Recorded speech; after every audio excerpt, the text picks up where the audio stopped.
Dnes si ukážeme, ako správne verifikovať náš účet a aké kroky sú k tomu potrebné. Tak, v prvom rade sa dostaneme detailne do nášho profilu po rozkliknutí na náš účet v tomto pravom rohu.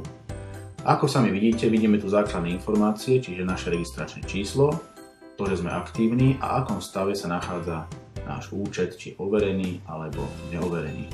Tento účet je verified, to znamená overený. Pokiaľ tu vidíme not verified, čiže neoverený, treba urobiť následovné kroky. Na to sú potrebné zadať údaje v tejto záložke information, to znamená sem vyplníme naše osobné údaje a dáme uložiť zmeny.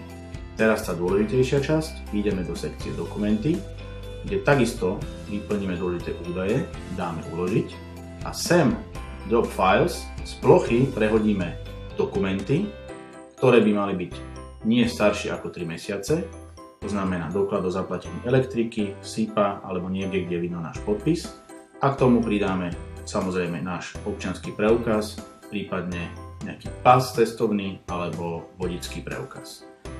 Samozrejme, keď sa tieto súbory sem nahrajú, nestačí uložiť zmeny, ale treba fyzicky odškrtnúť takto tie dokumenty, aby tu boli zaškrtnuté a potom ich poslať k systému na overenie.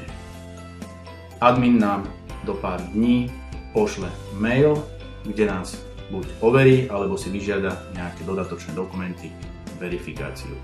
Treba si ešte spomenúť, že táto verifikácia môže trvať pár dní, ale samozrejme táto verifikácia trvá aj do 30 dní, takže treba byť trpezlivý a nahrať sem dokumenty, najlepšie poskenované, nie z mobilu, čiže normálne vysoké rozlíšenie, aspoň 300 dpi a nie staršie ako 3 mesiace. Majte sa pekne.